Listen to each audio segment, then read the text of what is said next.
Mais on est cette fois sur la campagne de ravalement des façades, dans la campagne nouvelle, celle qui s'est ouverte, pour laquelle on a déjà attribué un certain nombre de subventions. Ce soir, il est proposé d'attribuer 2 subventions supplémentaires, une pour une ancienne façade qui avait été refaite il y a plus de 30 ans maintenant et pour laquelle les propriétaires rue du Puy-Châtel ont décidé une reprise totale.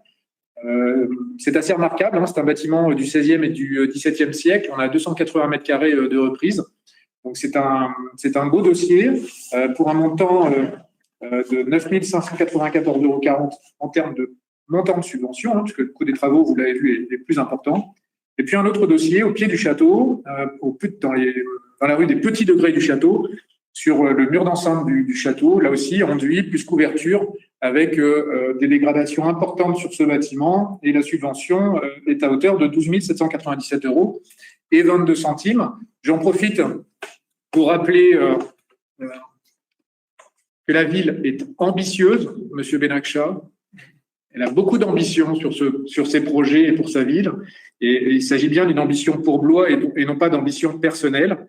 Et puis, je ferai un clin d'œil à la Nouvelle République pour l'article du jour et qui est très à propos sur les façades, en remerciant évidemment les porteurs de projets, mais également l'ANR de les avoir suivis pour montrer à quel point tout le monde, sur cette campagne de ravalement de façade, a intérêt à travailler dans un seul et même sens pour le bien-être de Blois et de son patrimoine.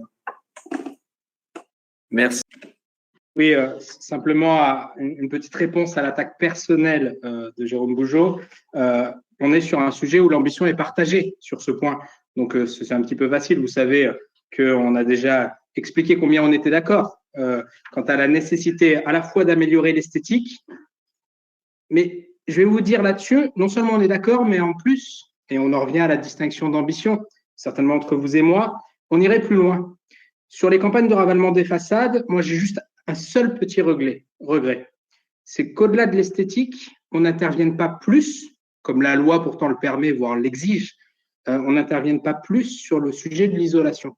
Vous savez qu'aujourd'hui, la loi est très simple, 50% de façades réalisées implique une étude énergétique concernant l'isolation et qui est plutôt claire. Si les travaux d'isolation permettent une économie supérieure, donc un rendement, même si je sais que c'est un mot avec lequel vous avez du mal, Monsieur Bougeot, un rendement supplémentaire supérieur à la dépense qui sera effectuée concernant cette même isolation, auquel cas la loi impose à ce qu'on fasse des travaux d'isolation. Ce que je regrette dans les différentes délibérations qu'on a eues jusqu'à maintenant, c'est que l'isolation n'était pas forcément présente, voire jusqu'à maintenant jamais présente. Peut-être que c'est le cas, mais que ce n'est pas précisé dans la délibération. Mais moi, j'aurais peut-être préféré, dans ce cadre-là, si nous étions en responsabilité, d'abord privilégier ceux qui, en plus d'améliorer l'esthétique, amélioreraient les performances énergétiques. Mais là, une fois encore, Monsieur Bougeot, nous avons une distinction d'ambition. Belle journée.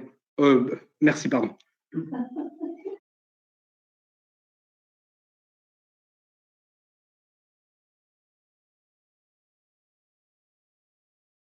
Intervention. Donc, Monsieur Bougeot. Oui, je n'ai pas de problème avec le mot rendement, notamment quand il s'agit de performance énergétique, Monsieur Benakcha. Et effectivement, je suis d'accord avec vous, et je suis pas le seul. D'ailleurs, ce projet est porté par Aglopolis, ça s'appelle Rénov-Habitat. C'est donc un dispositif qui existe déjà, mais on ne peut pas tout savoir, évidemment. Donc, ce dispositif s'appelle Rénov-Habitat, il incite les particuliers, quand ils font des rénovations de leur habitat, à améliorer le rendement énergétique. J'utilise le mot comme il se doit, à la fois pour la rénovation de planchers, de combles, mais également de façades. Seulement, c'est pas toujours facile. Je l'ai évoqué à l'instant sur ce superbe édifice que vous connaissez peut-être, qui date du XVIe siècle. Eh bien, réaliser de l'isolation par l'extérieur sur un bâtiment du XVIe siècle, je ne pense pas, et j'en suis même sûr, que ce soit possible ni réalisable. Et en tout cas, l'avis de l'architecte des bâtiments de France, je le connais d'ores et déjà sur ce type de bâti. En revanche, sur les ouvrants, bien évidemment, le travail est pris en compte. Les diagnostics de performance énergétique sont pris en compte.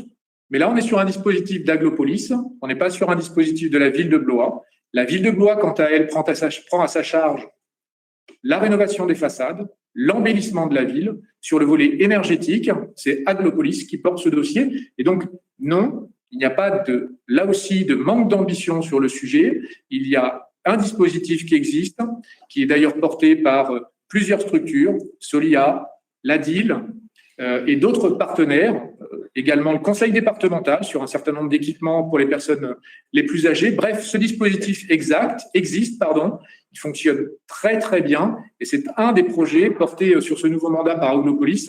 Pour paraphraser le président de Gruel, il n'y aura pas systématiquement de grands projets, mais il y aura un certain nombre de petits projets, dont celui-ci, avec force et avec des enveloppes budgétaires très conséquentes.